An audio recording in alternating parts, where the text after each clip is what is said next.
Flatland.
Uma das maiores mentiras da humanidade completou 50 anos.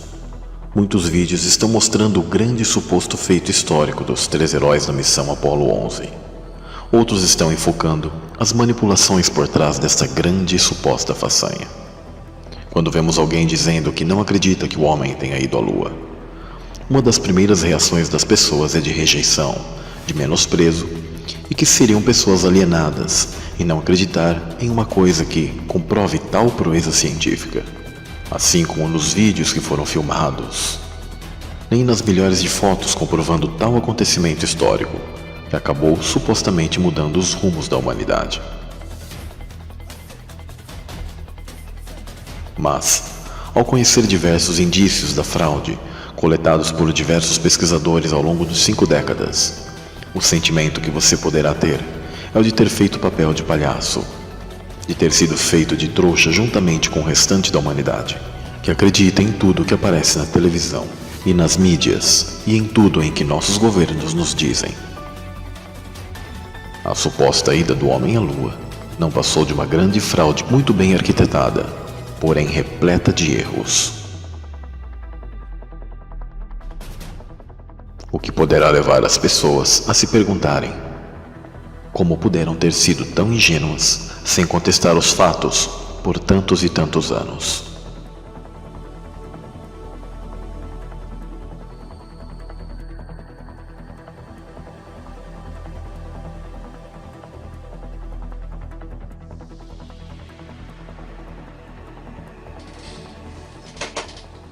Olá a todos. Bom, hoje eu vou responder sobre essa questão do homem ter ido ou não à Lua, usando um argumento. Vou falar sobre vários, mas vou usar um argumento, que para mim assim, é um argumento interessante. Bom, vamos lá. Quando o pessoal em tese foi para a Lua, eles filmaram o momento que eles estiveram lá na Lua. Eles ficaram em tese 2 horas e pouco na Lua, filmando. E essa imagem foi transmitida para a Terra em tempo real, para passar nas televisões dos americanos. Ok. Quando o pessoal filmou e transmitiu isso para a Terra, houve perda de qualidade do sinal no envio para a Terra, certo? Depois disso, chegando na Terra, o sinal foi mostrado numa tela da NASA, essas telas de tubo, onde perdeu resolução de novo. Depois disso, uma filmadora filmava a tela e passava para o público. Ou seja, perdeu a resolução de novo e de novo, né? Então teve vários momentos onde a resolução foi perdida, foi reduzida, né? A qualidade foi reduzida. O pessoal que não acredita que o homem foi para a Lua, então solicitou à NASA o filme original, aquele que está na filmadora, certo? Teve na filmadora, para todo mundo ver o negócio com alta resolução. A NASA então falou o seguinte, que quando do homem à Lua completasse 40 anos, ela ia disponibilizar para o público o vídeo em alta resolução, completo. Uau, que legal, não? Isso ia acontecer em 2009. Fantástico. Ok. 3 anos antes do prazo, 2009, a NASA disse o seguinte, que eles haviam perdido o filme original. Eles perderam o filme original. Ok, difícil de engolir, né? Ok, eles deviam ter parado por aí, mas pelo jeito muitas pessoas apertaram eles. E 1 ano antes do prazo, 2009, no caso em 2008, né? Eles falaram o seguinte, que na verdade o filme original ele foi usado, foi reutilizado para gravar outra coisa no lugar. O pessoal estava reutilizando o filme. Para quê? Para fazer economia de gastos. Então vamos lá, vamos imaginar o seguinte. A NASA investiu 200 bilhões de dólares em dinheiro atual. 200 bilhões, não é milhões, é 200 bilhões de dólares. São 1000 pacotes de 200 milhões de dólares. 200 bilhões de dólares, uma quantidade muito grande de dinheiro. Aí ela teve a maior missão dela, que foi enviar o homem à Lua em tese, ok? Ela gravou isso em um VHS, sei lá qual era a tecnologia, e ela não só não fez backup disso quando o pessoal chegou, fez uma cópia, não só fez isso, como para economizar dinheiro, eles gravaram em cima do VHS original, com a imagem em alta resolução. Uau! Dá pra acreditar? Eu não consigo acreditar. É difícil de acreditar. Ou seja, ao invés do cara ir no Walmart e comprar um VHS por $1 ou $2 para eles fazerem um backup, não. Eles resolveram sumir com o VHS e no final das contas, não, a gente gravou por cima. Uau! Uau! Desculpa, precisa ser muito criança para acreditar numa coisa dessa. Puxa vida! Você já pensou? Um dia chega uma visita na sua casa falando, eu perdi o casamento, você você filmou? Você pode dizer que não, mas você vai falar, sim, filmou. Ok, foi filmado. A pessoa fala, posso ver o vídeo? Você fala, sabe o que é? Na verdade eu gravei o desenho dos meus filhos em cima. Meu, você acha que isso é razoável? Meu, ainda mais, tudo bem, é difícil com uma pessoa, mas imagine uma agência que tem não sei quantos funcionários, um monte de funcionário, investiu 200 bilhões de dólares para isso e não gravou, não fez backup. Bom, chegando na Lua, eu tiro uma foto da Terra. Vou tirar a foto do astronauta. E aí quando eu tiro a foto do astronauta aqui, olha o tamanho da Terra. Uau! Bem pequenininha, né? Ok. Então a NASA divulga fotos como essa aqui, que, puxa vida, o tamanho é bem diferente, né? É bem diferente, né? Foi tirado de um satélite mais longe. Ao invés da Terra diminuir, ela ficou maior. Difícil, né? Difícil acreditar. É muito difícil acreditar.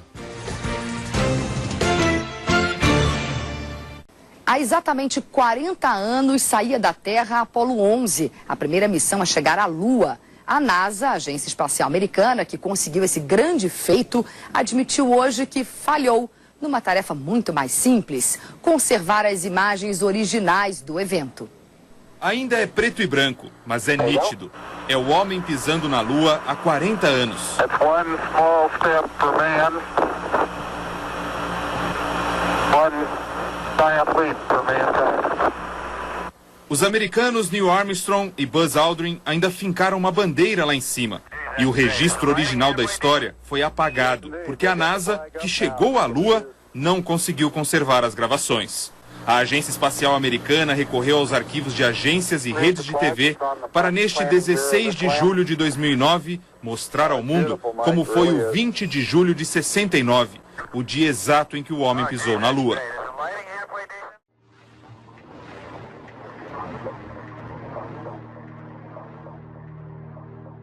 O governo americano, assim como o governo russo e de outros países, sempre estiveram unidos na grande conspiração mundial. Da mesma forma, mesmo em tempos de suposta Guerra Fria, esses países sempre estiveram unidos ao Acordo Antártico, que envolve todo o mundo, e proteção dos limites da Terra, pois sabemos que a Terra é um plano, e toda a alta cúpula dos governos guarda os limites da Terra, assim como todos os programas espaciais guardam a farsa da teoria heliocêntrica, de uma Terra globo supersônica viajando pelo espaço vazio, e nos propõe teorias absurdas como o evolucionismo e Big Bang.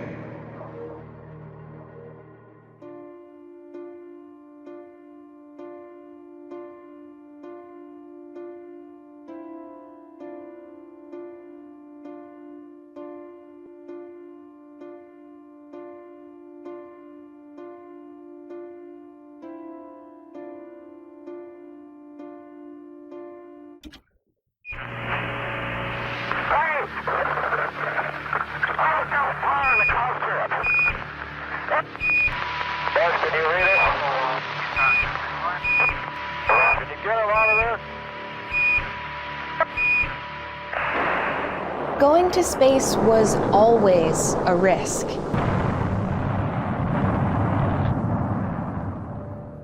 But in the beginning of the Apollo program, the United States got a stark realization of just how dangerous its moon missions would be.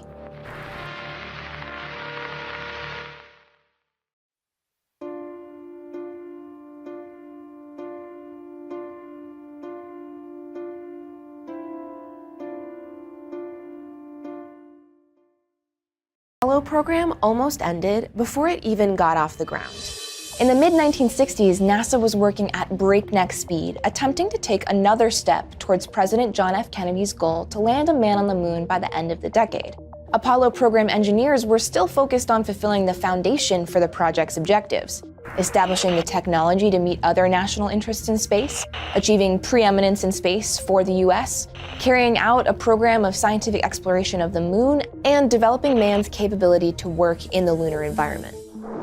By 1966, NASA upgraded its first multi-stage rocket, the Saturn I, to the more powerful Saturn 1B.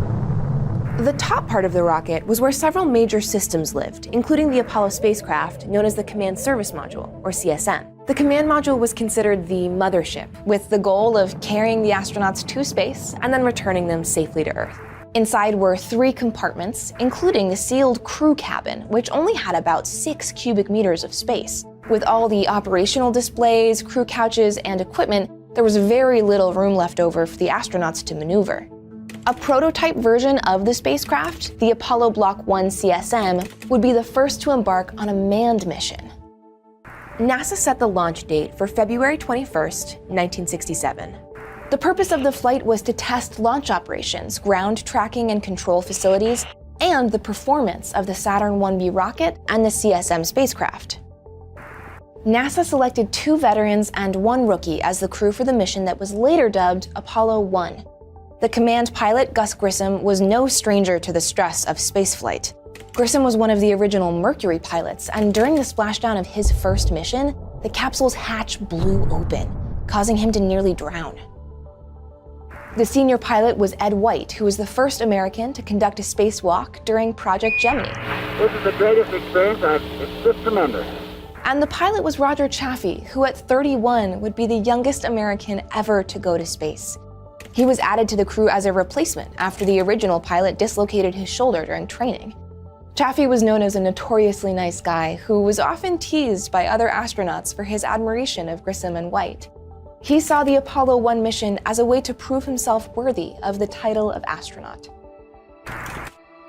Early on in their training, Grissom and the rest of the crew voiced concerns with the spacecraft, primarily with the amount of flammable material in the cabin. The astronauts jokingly presented this crew portrait to the Apollo spacecraft program office manager after he gave the spacecraft a passing grade. But the thing is, the astronauts weren't alone in their concerns. In fact, some experts believed the immense pressure of Kennedy's deadline forced NASA and the contractor, North American Aviation, to make decisions that sacrificed safety. One of the main concerns was NASA's decision to opt for a single gas environment inside the capsule over a dual gas environment because it required a lighter system.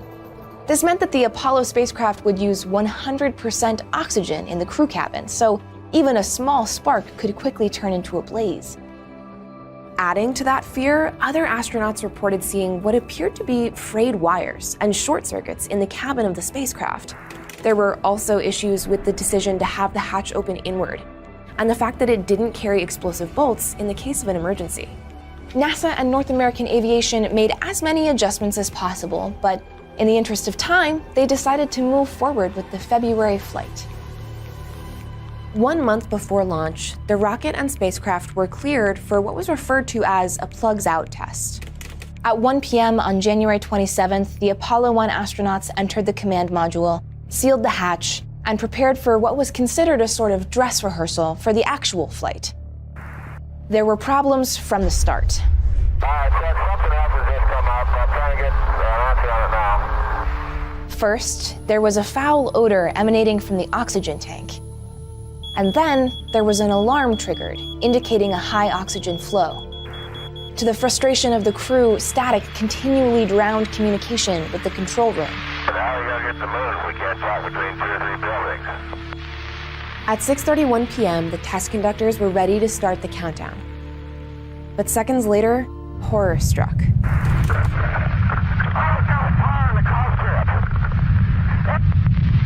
A flash fire ripped through the spacecraft.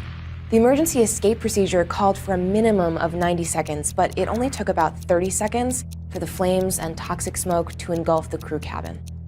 Despite heroic efforts by NASA ground crews and controllers, it took a full 5 minutes to open the hatch.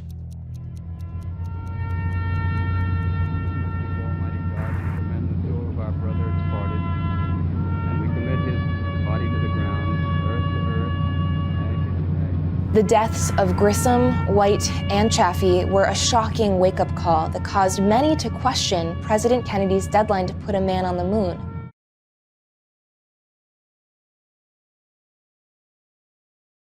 Além de mentir, a NASA é perita em matar seus funcionários. Entre os anos de 64 e 67, 10 astronautas das Apolos morreram, o que representa cerca de 15% do corpo de astronautas da NASA na época. Um dos acidentes mais conhecidos foi o da Apollo 1. Ouça os últimos momentos dos astronautas da Apollo 1.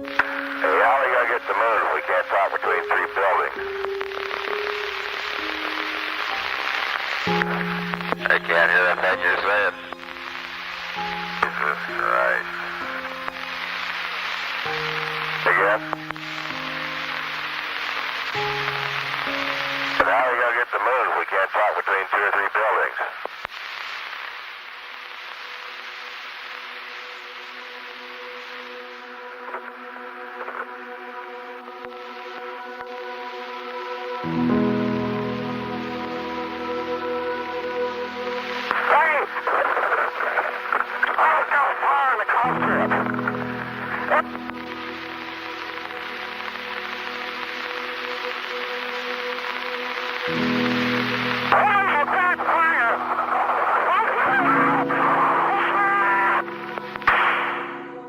Em 27 de janeiro de 1967, Gus Grissom, Ed White e Roger Chaffee morreram no interior do módulo de comando da Apollo 1, na base de lançamento da NASA, no Cabo Canaveral, em memória daqueles que fizeram o último sacrifício para que outros pudessem alcançar as estrelas. Uma estrada acidentada leva às estrelas. Vão com Deus. Sucesso para a tripulação da Apollo 1.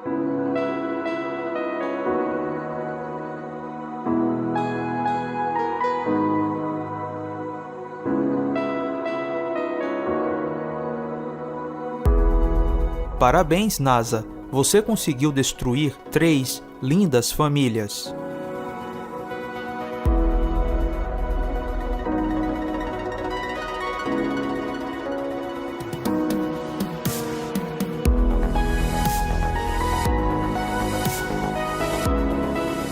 Mas afinal, o que aconteceu? Era só um simples teste em solo e não um lançamento para o espaço. Segundo a NASA, foi uma tragédia. E foi uma tragédia apenas 3 semanas antes do voo planejado para o espaço. Se tratando da NASA, tragédia é sinônimo de negligência, incompetência e, quem sabe, até mesmo assassinato.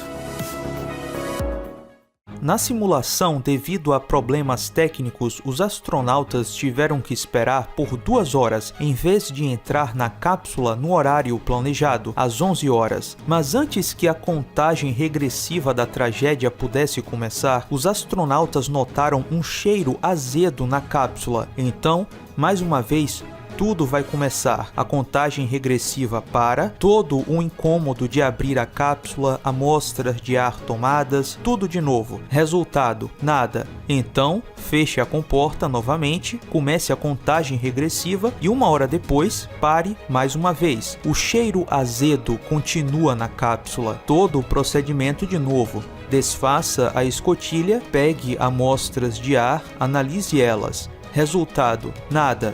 Depois disso, apareceram os problemas com as comunicações de rádio e, por fim, a cabine pega fogo.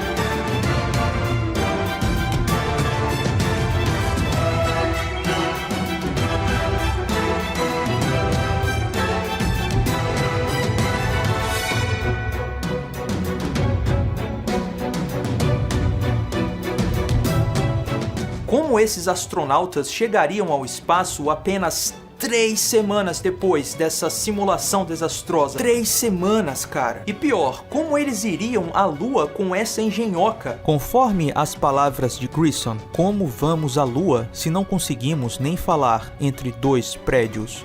O que a NASA faria com uma espaçonave Apollo que ainda tinha uma lista de pelo menos 20.000 defeitos em dezembro de 1966? A construção da espaçonave Apollo era um pesadelo técnico, diziam os especialistas. O crítico da NASA, Eric Berghaus, considerou que, apesar do trabalho de alguns dos melhores engenheiros e cientistas e de um orçamento quase sem fim, a NASA havia produzido um veículo cujos componentes eram ultrapassados.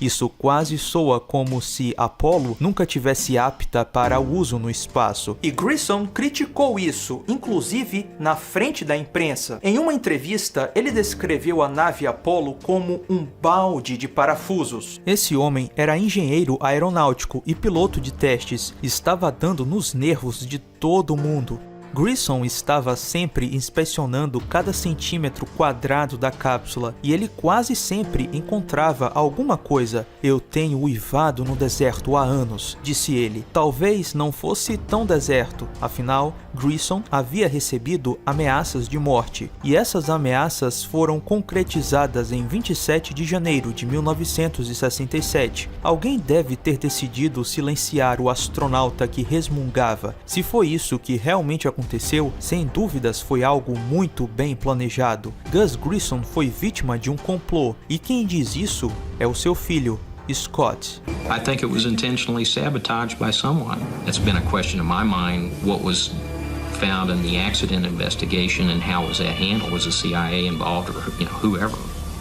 But it was done intentionally. Grissom não pôde ser o primeiro homem a pisar na Lua, afinal, ele morreu antes da Apollo 11. Gus Grissom, o astronauta representante da América, estava se tornando uma inimizade da NASA sua empregadora. Pode até se dizer que ele era o homem mais odiado da NASA. Afinal, ele simplesmente se recusava a participar de toda a confusão envolvendo a lendária nave Apollo. Em sua opinião, a Apollo, a terceira e supostamente a melhor nave espacial da NASA depois da Mercury e da Gemini, era simplesmente um monte de sucata velha. E ele disse isso publicamente. Muitas coisas não estão em ordem com essa espaçonave. Ele disse certa vez, não é tão boa quanto as que voamos antes. Sério? A espaçonave Apollo queria levar um americano à Lua antes do final da década de 60 não era tão boa quanto as naves anteriores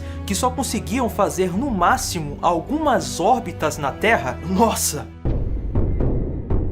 Os relatos de negligência da NASA com o Apollo 1 foram fornecidos por um ex-engenheiro de controle de qualidade da aviação norte-americana, Thomas Ronald Barron, um inspetor de segurança da Apollo 1. Ele levava seu trabalho a sério, talvez sério até demais. Mesmo antes da tragédia da Apollo 1, Barron já tinha denunciado a negligência da NASA na Apollo 1. Em seu depoimento, Barron disse que viu todo tipo de ineptidão, má gestão, incompetência, pessoas bêbadas no trabalho e negligência no projeto da Apollo 1. Em outras palavras, ele revelou que a Apollo simplesmente não daria certo e que seus funcionários eram muito desleixados. 4 dias depois do seu testemunho ao comitê investigativo do acidente da Apollo 1, Thomas Ronald Barron e sua família foram mortos instantaneamente no alegado acidente automobilístico, uma colisão com um trem, e contrariando a lei estadual da Flórida, os corpos de Barron e da sua família, esposa e enteada, não passaram por autópsia, foram imediatamente cremados. Receio que o público tenha a imagem errada em suas mentes quando pensam no projeto Apollo. Eles provavelmente acreditam que todos sabem exatamente o que estão fazendo em todos os momentos. Eles provavelmente também acreditam que o trabalho aqui nos complexos de lançamento é feito de maneira rotineira. Eles estão errados. Perante o Congresso, em 21 de abril de 1967, Barron disse que os astronautas levaram muito mais tempo para morrer do que foi dito pela NASA. Os astronautas relataram uma fumaça 10 a 12 minutos antes da cápsula pegar fogo. 10 minutos seria tempo suficiente para interromper o teste e abrir a cápsula rapidamente. E outro funcionário da aviação norte-americana, Al Hamburg, disse a Barron que os astronautas tinham lutado por uns 5 minutos para tirar a cobertura desastrosa. Em outras palavras, os astronautas não ficaram inconscientes depois de alguns segundos do incêndio, como dito pela NASA.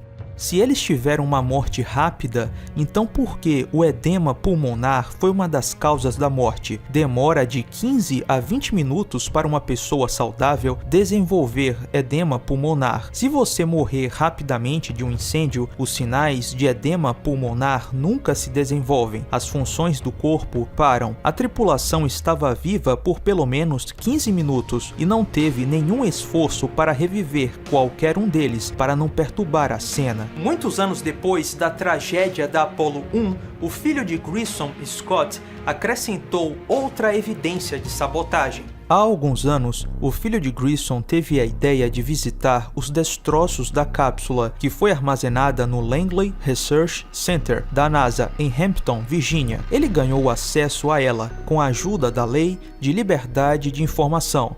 Scott, o filho de Gus Grissom, não estava procurando nada em particular. Sua intenção era ver se a cápsula poderia ser adequada como uma exibição em um museu, mas ele foi subitamente surpreendido quando percebeu uma pequena placa de metal acoplada a um interruptor que foi retirado. Apenas esse interruptor foi retirado, enquanto todos os outros permaneceram na posição original, junto com a fiação. A Apollo 1 foi investigada mais uma vez, 33 anos depois da tragédia. Por quem? Pela NASA, claro. Uma equipe da NASA viajou 2 vezes no ano 2000 para inspecionar os destroços da Apollo 1 em Langley. A questão principal era qual foi a origem daquela pequena placa de metal que Scott Grissom havia encontrado no interruptor e que ele suspeitava ter desencadeado o curto-circuito. A primeira resposta da investigação foi que Grissom não estava mentindo. Os investigadores encontraram de fato uma pequena placa de metal acoplada ao interruptor número 11, ao qual ela não pertencia. A equipe de investigação da NASA achou, abre aspas, razoavelmente conclusivo, fecha aspas, que a peça de metal tivesse sido retirada da espaçonave durante a investigação original do acidente, como uma amostra a ser testada por microscópio eletrônico. Acreditamos que a forma tridimensional do suporte tornou impossível inspecionar sob o microscópio eletrônico que foi usado para examinar a superfície, diz o relatório. Por esse motivo, acreditamos que o suporte foi cortado de modo que a menor peça de metal pudesse ser colocada sob o microscópio eletrônico para inspeção. Nós acreditamos não significa nós sabemos, certo, NASA? Além disso, dizer que a peça de metal era da própria espaçonave e que foi provavelmente acoplada ao switch pelos investigadores originais me parece uma desculpa esfarrapada. 2 anos e 6 meses antes do pouso na Lua, a NASA se viu diante de escombros, 3 astronautas mortos, e a nova espaçonave Apollo era só um balde de parafusos, conforme as palavras de Gus Grissom. E o pior, demoraria muito para que esse balde de parafusos pudesse ser testado em um voo tripulado. Os voos tripulados das Apollos tiveram que ser adiados por 1 ano e 9 meses, de janeiro de 1967 a 11 de outubro de 1968, com a Apollo 7, a primeira missão tripulada da NASA após a tragédia da Apollo 1. O prazo prometido por Kennedy para levar o homem à Lua estava acabando. Agora restam apenas 14 meses para o final da década de 60. Em julho de 1969, 9 meses depois da Apollo 7, o homem pisa na Lua. Será mesmo que a NASA saiu dos escombros em apenas 9 meses e conseguiu fazer o que ninguém repetiu até hoje? Lembre-se disso, o que ninguém conseguiu repetir em 50 anos, a NASA fez em 9 meses. Apenas 9 meses depois do primeiro voo tripulado desde Apollo 1, não só a cápsula, mas a configuração de todo o foguete, incluindo o módulo lunar, teriam que estar funcionando perfeitamente e de forma confiável. Que grande performance, NASA! Parabéns! Se continuasse com essa eficiência fantástica, certamente hoje já teríamos hotéis na Lua e talvez em Marte. Agora, falando sério, você realmente acredita que pisamos na Lua? Se confia em nazistas, pode até acreditar.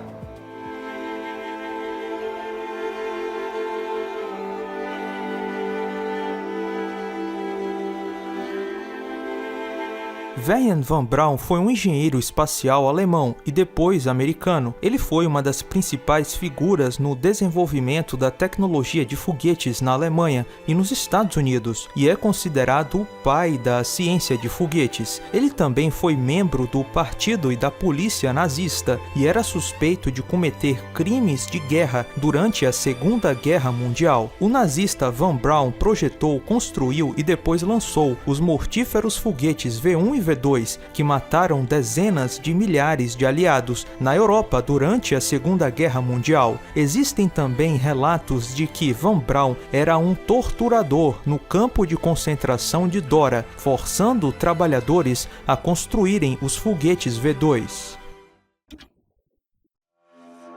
Além da falta de moral dos criadores da Agência Espacial NASA e evidências de uma grande conspiração, podemos cientificamente entender: o homem jamais foi à Lua devido aos seguintes fatos principais. Existem diversas fotos com sombras em várias direções, sendo que a única fonte de luz seria o Sol, e todas as sombras deveriam ser paralelas. Fotos com diferentes tamanhos da Terra vista da Lua, evidenciando montagens desproporcionais. Não existem até hoje filmes fotográficos que resistem à enorme variação de temperatura que ocorre na Lua.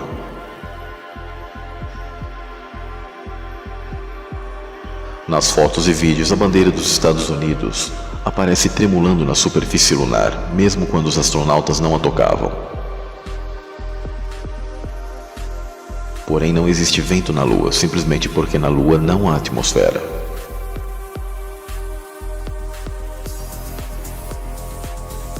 Em centenas de fotos há pegadas dos astronautas na Lua, e nestas mesmas fotos, muitas das vezes não é encontrado as trilhas dos veículos lunares. Sendo muito mais pesados, deveria haver a formação dessas trilhas.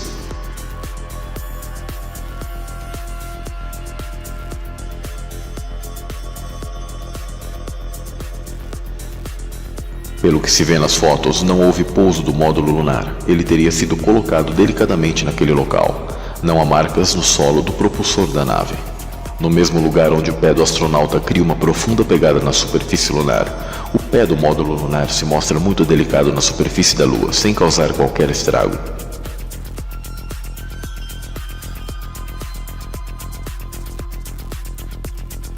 Em 1969, os astronautas conversavam da Lua com a NASA na Terra em tempo real. Esta tecnologia não existe até hoje.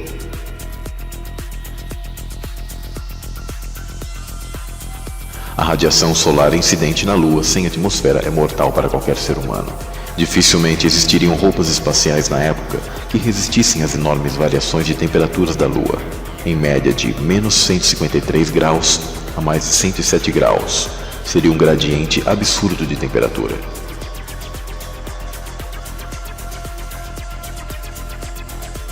Extrema semelhança do ambiente das fotos mostradas pela NASA com o deserto de Nevada nos Estados Unidos. Indício de Stanley Kubrick dentro da NASA, que poderia ter auxiliado na criação dos efeitos especiais utilizados na fraude.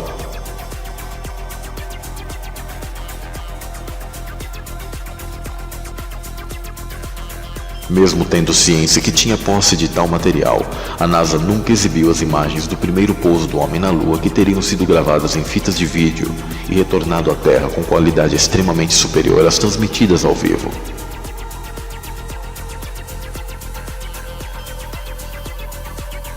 Em 2006, a NASA afirma ter perdido os vídeos originais do primeiro pouso na Lua, que teriam qualidade bem superior aos exibidos a todos até hoje.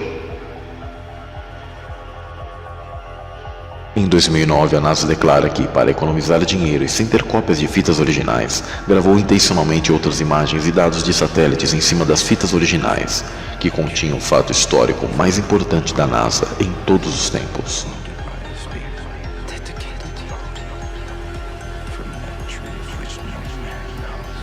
Faltam as estrelas no fundo de todas as fotos.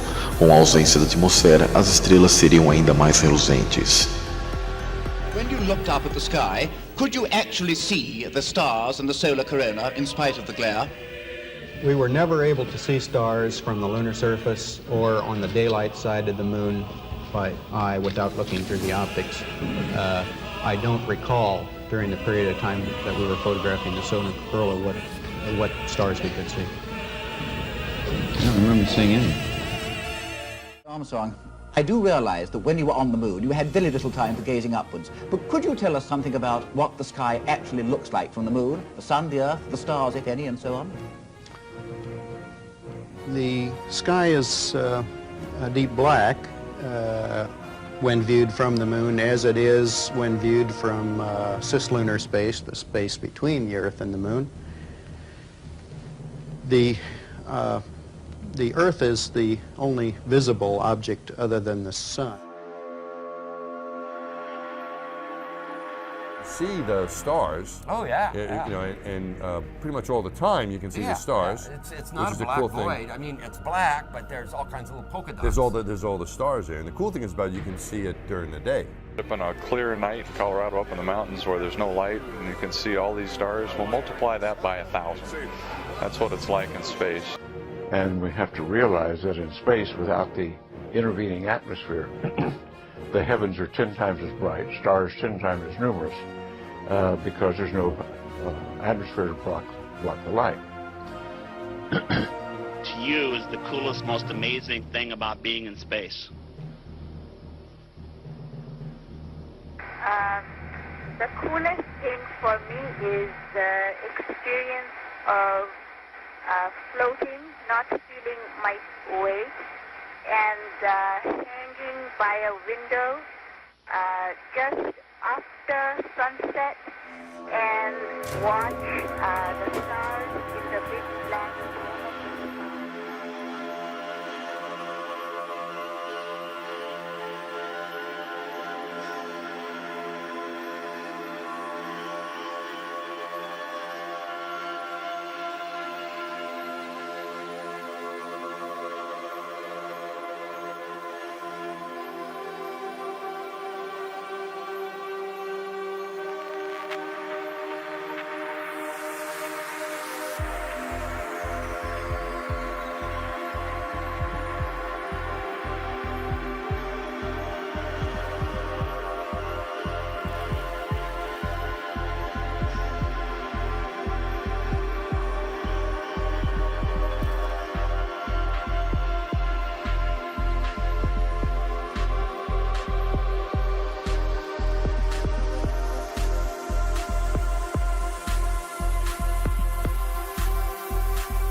Ora, ainda que subas muito alto como a águia, estabeleça o teu ninho entre as estrelas.